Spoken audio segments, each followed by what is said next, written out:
اور آپ سمجھتے ہیں کہ پبلک آپ کے ساتھ ہے اور آپ کے پاس ایک ویژن ہے اور آپ آگے ملک کو لے کے جا سکتے ہیں, تو you go to the masses as you are doing. لیکن آپ افواج پاکستان کے ادارے کو کنٹروورشل کیوں بنانا چاہتے ہیں کہ آپ پہلے بھی یہ کہتے رہے, 1 پیج والی بات بار بار کرتے رہے, یہ بھی کہا کہ ہمارے مینیفیسٹو کے پیچھے ہیں. دیکھیں اس سے ادارے کی ساکھ خراب ہوتی ہے. تو ہمیں تو جو پالیٹیشین نہیں بلکہ میں کہتا ہوں جو اسٹیٹس پرسن ہیں, جو لیڈر ہیں پولیٹیکل, ان کا تو ہمیشہ سوچ یہ ہونی چاہیے کہ کسی طریقے سے بھی ادارے کو انوالو نہ کرے. اگر ماضی میں ان سے غلطیاں ہوئی ہیں تو ان غلطیوں کو دہرایا نہ جائے.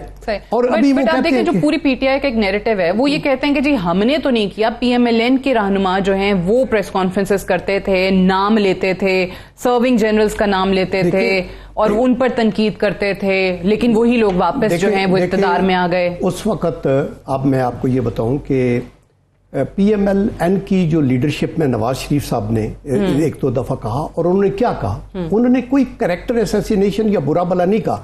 انہوں نے یہ کہا کہ ہماری حکومت جو گئی ہے, اور ایکچولی پرابلم تو وہاں ہی سٹارٹ ہوا ہے نا, جب آپ کا وہ آر ٹی ایس سسٹم رات کو بیٹھا اور اس کے بعد وہ مطمئن نہیں تھے. اور جس طریقے سے آپ دیکھیں کہ قتل کا مقدمہ 25 سال چلتے ہیں, آپ ایک سٹنگ پرائم منسٹر کو ان اے ڈیموکریٹک نیوکلیئر کنٹری آپ نے 100 دنوں میں کو 150 پیشکیاں ان کی کر کے اور ان کو سمیرلی ڈسپوز آف کیا اور پھر پارٹی کی لیڈرشپ سے ہٹایا. تو ہی واز سیئنگ کہ جی اس کا کون رسپانسیبل ہے.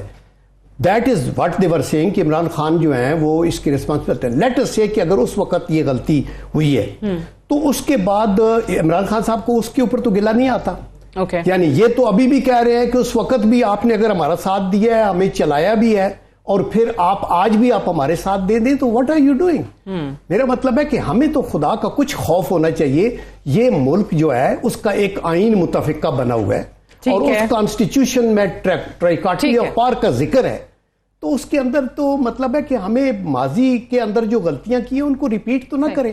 آپ کوشش کریں آئین کے مطابق چلیں, ادارے کو آئین کے مطابق رہنے دیں. دشمن خوش ہوگا اس کے اوپر کہ جب آپ فوج کو ایڈریس کر کے کبھی ان کو نیوٹرل کہہ کے. نیوٹرل کا ورڈ تو خیر وہ زیادہ ہی اب مشہور ہو گیا ہے کیونکہ ہر جلسے کے اندر خان صاحب ذکر کر رہے ہیں. لیکن حسان خاور صاحب, یہ جو بار بار عمران خان صاحب نے جس کا ذکر کل بھی کیا کہ اللہ جو ہے وہ نیوٹرل سے پوچھے گا, عدلیہ سے پوچھے گا کہ ان لوگوں کو کیوں مسلط ہونے دیا, اس حوالے سے کیا کر رہے ہیں, کرپشن کا ٹھیکہ میں نے اکیلے نہیں اٹھایا ہوا, میں اداروں سے یہ سوال کرتا ہوں. سو یہ چیزیں کس طرف جا رہی ہیں, یہ ادارے کو اس وقت کیوں درمیان میں لا رہے ہیں؟ فوج کی طرف سے بھی بار بار جواب آ جاتا ہے کہ جی ہمیں سیاست سے دور رکھیں. اینڈ آئی انڈرسٹینڈ, میں نے آپ نے پتہ نہیں سنا یا نہیں سنا, میں نے جنرل صاحب کے سامنے بھی یہی سوال رکھا کہ بار بار پی ٹی آئی یہ نیریٹو بناتی ہے کہ ہم نے تو نہیں فوج کو سیاست میں لے کر آئے, یہ تو نام لے کر جو لوگ بات کیا کرتے تھے وہ پی ایم ایل این کے تھے. اینڈ آئی ہوپ آپ نے جواب سن لیا ہوگا جنرل صاحب کا. اچھا ساتھیہ, نہیں میں کیونکہ ڈسکنیکٹ ہو رہا تھا تو میں پوری بات نہیں سن سکا ان کی. اچھا. لیکن دیکھیں بات یہ ہے جو خان صاحب نے بات کی, میں آپ کو ایک بات بتاؤں, 2-3 باتیں تو بڑی کلیئر ہیں. ہمارے ملک کی سیاست میں اداروں کا کردار تو رہا ہے, اگر ہم نہ تسلیم کریں تو ایک الگ بات ہے, لیکن ایسا نہیں ہے. اور اس میں بھی کوئی شک نہیں کہ اس کو چینج بھی ہونا چاہیے, اداروں کو سیاست میں نہیں بھی گھسیٹنا چاہیے. لیکن یہ the reality is some where in between. یہ نہیں ہو سکتا کہ ہم اس بات کو تسلیم کرنے سے انکار کر دیں اور اس کے بعد آگے چلیں. اور ظاہر ہے کہ ادارے جو ہیں وہ پھر اپنا ایک کردار ادا کرتے بھی ہیں اور کرنا چاہیے بھی ہے. اور اداروں کے اندر صرف فوج نہیں ہے, اداروں کے اندر آپ کو الیکشن کمیشن آف پاکستان بھی ہے, اداروں کے اندر آپ کی عدالتیں بھی ہیں, اور ہر ادارے کا جو ہے ایک اپنا رول ہے, اور ان کے فیصلوں سے سیاست کے لیے کانسیکوینسز ہوتے ہیں, امپلیکیشنز ہوتی ہیں. تو یہ تو ایک میرا خیال ہے مسلمہ حقیقت ہے, اس میں تو کوئی کنفیوژن نہیں ہونی چاہیے. دوسری بات یہ ہے کہ اداروں کو اگر کسی ایک پارٹی نے باقاعدہ طور پر سیاست میں گھسایا ہے, گھسیٹا ہے, ان کی کردار کشی کی ہے, تو وہ پارٹی تو سب کے سامنے ہے. لیکن مسئلہ یہ ہے کہ مجھے لگتا ہے کہ ہماری میموری جو ہے وہ ویک ہے. ہم بالکل 1-2 سال پہلے کے مسلم یونین کے جلسے بھول ہی گئے. کیا وہ باتیں کرتے رہے, کس طرح سے وہ لوگوں کے نام لے کے ان کے اوپر کردار کشی کرتے رہے. تو ان سب باتوں کو سامنے رکھتے ہوئے آگے چلنا ہے نا. یہ تو نہیں ہو سکتا کہ ہم بالکل ماضی سے اپنے آپ کو ڈسکنیکٹ کر دیں. اور یہ بھی بات ٹھیک ہے کہ جب نیشنل سیکیورٹی پالیسی جو ہماری گورنمنٹ نے دی تھی اور تمام اداروں سے مل کے دی تھی, تو اس نیشنل سیکیورٹی پالیسی کا ایک بڑا اہم پلر تھا اکنامک سیکیورٹی. تھا کہ نہیں تھا؟ کیونکہ آپ کے ملک کی جب اکنامک سیکورٹی امپیکٹ ہوتی ہے تو نیشنل سیکورٹی امپیکٹ ہوتی ہے. تو اگر ایک بیک ڈور سے, ایک انفیئر مین سے, لیول پلینگ فیلڈ کے نہ ہونے سے اگر کچھ لوگ آئیں and they play havoc with the economy, جو ہو رہا ہے, پہلے تو یہ ہمارا بیانیہ تھا نا, اب تو 2 مہینے کا لوگوں کے سامنے شواہد موجود ہیں کس ملک کے ساتھ کیا ہو رہا ہے. تو ظاہر ہے کہ صورتحال کے اندر ہر شخص کا, ہر ادارے کا, ہر ایک کا کردار بنتا ہے. اچھا, یہ بڑی انٹرسٹنگ بات ہے کہ جنرل صاحب یہ چیز اپنی جگہ پر موجود ہے, ٹھیک ہے, جو کچھ ہوا ان کو اعتراض ہیں, وہ اداروں سے سوال بھی کرتے ہیں, لیکن اگر آپ لوگوں نے کیونکہ خود والنٹیئر کیا تھا حکومت بنانے کے لیے, خود تحریک عدم اعتماد لے کر آئے تھے, آپ جانتے تھے ہر جلسے میں پی ایم ایل اے نہیں کہتی تھی کہ ملک کے حالات بہت برے ہیں, خان صاحب نے یہ کر دیا ہے, اگر یہ خان صاحب مدت پوری کر گئے اپنی حکومت کی تو اکانومی کا پتہ نہیں ستیہ ناس ہو جائے گا. لیکن اب یہ جو 2 مہینوں کے اندر اکانومی کے ساتھ ہو گیا ہے, اگر ایسا نہ ہوتا تو شاید آپ کا جو بیانیہ ہے وہ زیادہ مقبول ہو جاتا. لیکن یہ جو مہنگائی ہو رہی ہے جس کی وجہ سے شاید پی ٹی آئی کا لوگ نیریٹو بائی کر رہے ہیں کہ جی یہ تو آئے ہی اکانومی کو تباہ کرنے کے لیے ہیں. یہ دیکھیں, یہ جو مہنگائی ہے یا معاشی مشکلات ہیں, جی, یہ کنٹینیوٹی ہے آف دیٹ 4 years کا فیلڈ رول جو ہے اس کی. آپ یہ دیکھیں کہ آپ جب ان کے کچھ پوائنٹس ہیں جس کے اندر وہ کہتے ہیں ہم نے ایکسپورٹ کو بڑھایا, یو میں ایکسیپٹ دیٹ, چونکہ ایکسپورٹ تو نارملی نہیں اتنی بڑی جتنی ان کا آئی ٹی کے اندر ان کا 6 بلین کا تھا, گڈ ہے, ریمیٹنسز زیادہ ہوئی, لیکن بات جو میٹر کرتی ہے وہ آپ کا بیلنس آف پیمنٹ کا ایشو ہے. آپ نے جتنے ڈیٹس لے لیے, ابھی جب یہ اس کولیشن نے ٹیک اوور کیا تو $10.4 بلین کا ریزروز تھے, ٹھیک ہے, لیکن آپ کی امیڈیٹ جو آپ نے پیمنٹ کرنی ہے وہ $15 بلین کی ہے, اور آپ آئی ایم ایف کے ساتھ جو معاہدہ کیا اس کو آپ ڈیفالٹ بھی اپنے طور پہ کر رہے, آپ you not listening to them, آپ بلکہ قیمت کم کر رہے تھے. آپ کے سرکولر ڈیٹ یعنی الیکٹریسٹی کا الون 1100 ارب سے 2400 یا 2500 ارب روپے ہو گیا. آپ کا گیس کا 350 بلین سے 1400 بلین ہو گیا, اور آپ کا پی ایس او کا جو ہے 200 بلین سے 1000 بلین ہو گیا. تو یہ تو ٹرینڈ ایسے جا رہا تھا. آئی ایم ایف سے اگر آپ ان کے بات نہیں مان رہے تھے تو ڈیفالٹ تو ہو جانا تھا. تو دیٹ از دی ریزن کہ پارٹیوں نے اپنی ساکھ کو داؤ پہ لگا کے بھی یہ ایفرٹ کی کہ ہمیں ملک کو بچانا ہے. بٹ وہ یہ کہتے ہیں کہ ٹھیک ہے, ہم جو ہے وہ پچھلے 2.5 سال سے آئی ایم ایف کے پاس جا بھی رہے تھے, ان سے قرض مانگ بھی رہے تھے, لیکن ساتھ ہی ساتھ جو آپ نے کہا کہ ان کی تمام شرائط نہیں مان رہے تھے, ٹھیک ہے, کیونکہ ہم چاہتے تھے کہ عوام کو کسی نہ کسی طرح ریلیف کی بات نہیں, آپ نے لکھ کے ایک معاہدہ ان سے کیا, تو آپ کہہ رہے ہیں کہ وہ 100% اس پہ آپ نے دیکھیں نا, انٹرنیشنل جو مانیٹری انسٹیٹیوشنز ہیں ان کے ساتھ یہ پہلی دفعہ تو نہیں ہے نا, 22 پہلے شاید ہو چکے ہیں, تو آپ کو you have to honour that نا بین الاقوامی سطح کے اوپر. اینڈ یو نو کہ آج کی انٹرنیشنل کلائمیٹ کیا ہے. یہ ادارے جو بین الاقوامی ادارے ہیں یہ دے آر, ان کو ٹوسٹنگ وہاں سے باہر سے ہوتی ہے, اور اس لیے آپ اگر ان کے ساتھ پہلی تو کوشش ہونی چاہیے کہ جائیں نا, لیکن اگر مشکل وقت میں آئیے تحریک انصاف والے گئے, آلدو لٹل لیٹ گئے, تو پھر ان کے ساتھ جو معاہدہ کیا, جو شرطیں تھیں, آپ ان کے اوپر بیک کریں گے تو آپ ڈیفالٹ کی طرف جائیں گے. آئی تھنک جب وہ اسد عمر کے بعد حفیظ شیخ آئے تھے تو وہی کہہ گئے تھے کہ پہلے چلے جانا چاہیے تھا, دیر ہو گئی آئی ایم ایف کے پاس جانے میں کیونکہ حالات برے تھے. اچھا, میں حسان خابر صاحب آپ کی طرف آتی ہوں, لیکن پہلے میں یہ ذرا بتا دوں, جو ابھی ہم بات کر رہے ہیں کہ آئی ایم ایف کی تمام شرائط جو ہے وہ موجودہ حکومت ماننے کو رضامند ہو گئی ہے, لیکن ابھی تک اوبویسلی فائنل اگریمنٹ نہیں ہو سکا ہے, جہاں پر ہم یہ کہتے ہیں کہ جی سبسڈیز ختم ہوں گی یا جو عوام کو ریلیف ملا ہے کسی نہ کسی صورت وہ ختم ہوگا, پیٹرولیم مصنوعات کی پرائسز ہوں, بجلی ٹیرف ہو, تمام پرائسز انکریز ہوں گی, آنے والے دنوں میں مزید مہنگائی بڑھے گی.